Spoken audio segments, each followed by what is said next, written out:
You're tuned to The Witching Hours, and I'm your host, Kanaska Carter. Today we'll be talking about the Monopoly Guy Mandela Effect, Pikachu's tail Mandela Effect, the Rake, and many more paranormal topics. So what is the Mandela Effect? Is it misremembering, or are we living in a multiverse? Are we living in a multiverse or a simulation? It could be a multiverse, parallel dimensions, or universes. The first Mandela Effect is the Monopoly Guy's monocle. In the movie Ace Ventura Pet Detective, he points out to a man at a party who looks like the Monopoly Guy. And this man has a monocle on his face.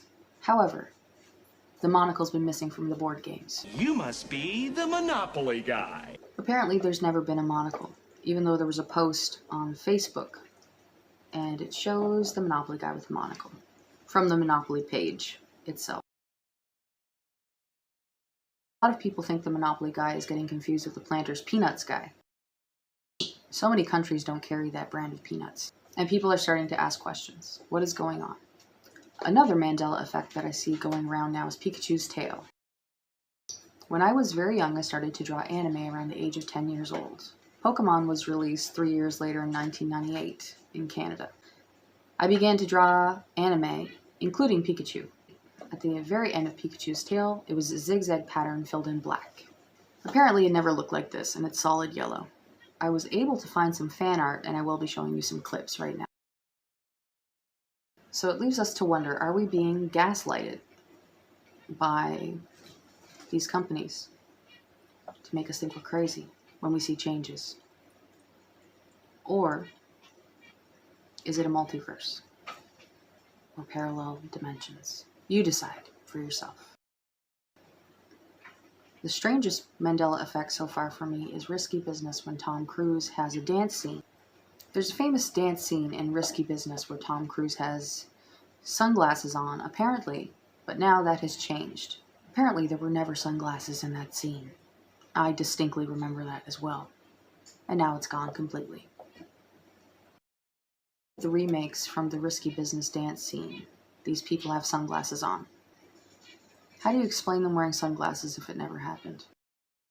It's not my job to convince you. Decide for yourself. The next topic we're going to get to is the Rake. What is the Rake? Is it an alien or something else entirely? I actually had a close encounter with one in 2015. November 15th, 2015, I went out for a run. midnight, I saw a float out from a bush across from me on Richmond Road in Ottawa. What looked exactly like the Rake. Pale skin, no genitalia, floating a foot off the ground, black eyes. It then proceeded to run away from me on all fours like a gorilla, while I continued to run. It stopped at the corner of Richmond and Grennan on 2 feet, standing like a human, looked at me, and then ran away on all fours. It was floating a foot off the ground, ran away from me on all fours like a gorilla. And then it stopped and stood on 2 legs like a human, looked at me, and ran away on all fours while I continued to run. I've never been so scared before in my life. I ran the entire way home without stopping. I thought I was going to die that night. Turns out I'm not the only person that has seen this creature. So why are there sightings of this all over the world? Is it interdimensional, alien, extraterrestrial, or demonic? Perhaps something entirely different from what we think it is. Despite how scared I was, it looked like it was more scared of me. And that's probably why it ran away. I mean, I do have a big head, so that would I do kind of look weird, so that might be why it was scared.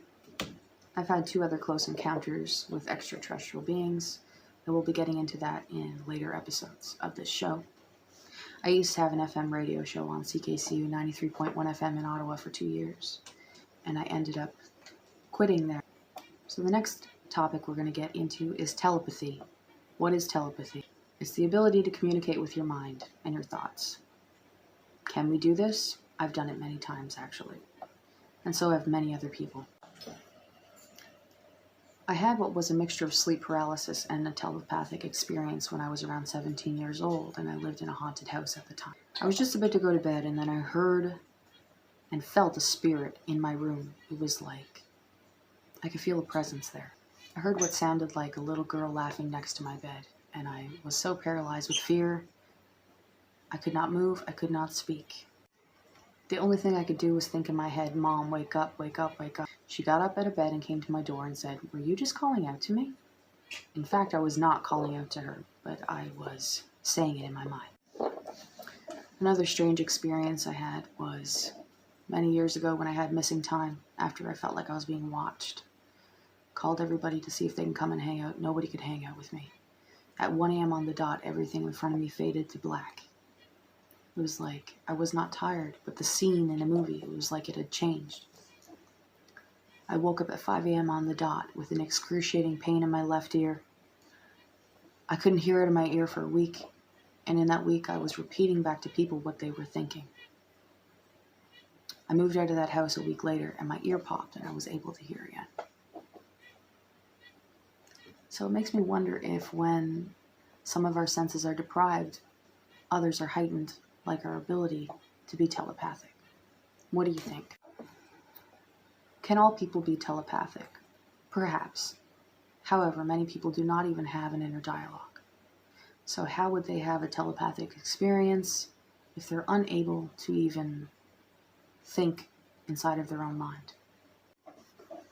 Perhaps it can be a learned skill just like anything else. And now for a word from our sponsors. Take it away, Zorlorf. Greetings, humans. It is me, Zorlorf 73A. I've been sent here to take over your planet. You have 25 days to live. Not sure what that was all about.